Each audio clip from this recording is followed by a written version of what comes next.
চলে আসতেছে শীত, মুসুরের ডালের সাথে বাঁধাকপি দিয়ে এমন মুড়মুড়ে নাস্তা আর হতেই পারে না। আমি তো বলবো সুপার ক্রিস্পি এই নাস্তাটা ট্রাই করে ফেলবেন। এমন একটা নাস্তা তৈরি করে দিলে দেখবেন যে পরিবারের সকলে খুব মজা করে খাবে আর আপনার প্রশংসাই করবে। এই নাস্তাটি যখন খাবেন মনে হবে যে চিংড়ি মাছের মাথা খাচ্ছেন।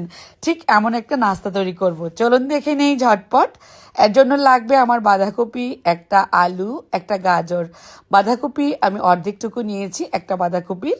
এখন যেহেতু শীতকাল, অ্যাভেলেবেল বাঁধাকপিটা পাওয়া যাবে, বিকেলের নাস্তায় জমজমাট জমে উঠবে এই নাস্তাটি। সবগুলো সবজি একত্রে আমি এভাবে করে কুচি করে নিলাম।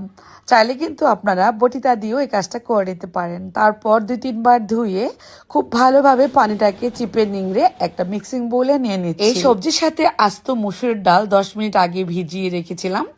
নরম হওয়ার পর ভালোভাবে ধুয়ে দিয়ে দিলাম।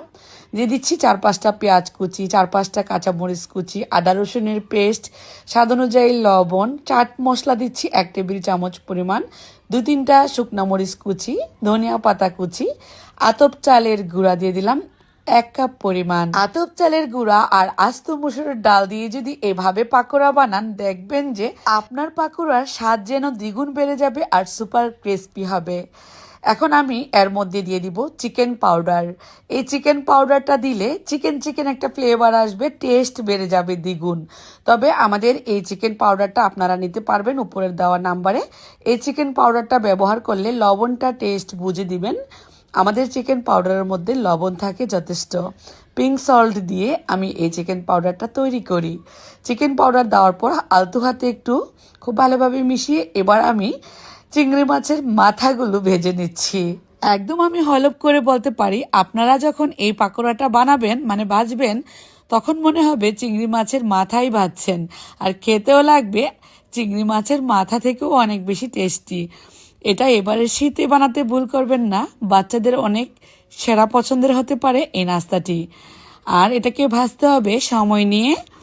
চুলার হিটকে মিডিয়াম টু লো ফ্লেমে রেখে খুব আলতু হাতে ভেজে নিতে হবে। কালারটা যখন সুন্দর একটা কালার চলে আসবে সোনালী বর্ণের, তখনই সবগুলো নামিয়ে নিচ্ছি।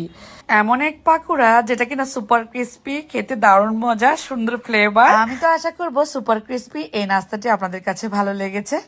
শীত আসতে না আসতেই চেষ্টা করেছি শীতের একটা মজার নাস্তা তৈরি করে দেখানোর জন্য। আপনাদের কাছে কেমন লাগলো কমেন্টে লিখে জানাবেন, ভালো লাগলে শেয়ার করে দিবেন। সবাই অনেক বেশি ভালো থাকবেন, পরিবারের সাথে মজার এসব নাস্তাগুলো এনজয় করবেন। আজকের মতো আমি বিদায় নিয়ে নিচ্ছি খেতে খেতে। সবাই ভালো থাকুন, সুস্থ থাকুন। আল্লাহ হাফেজ।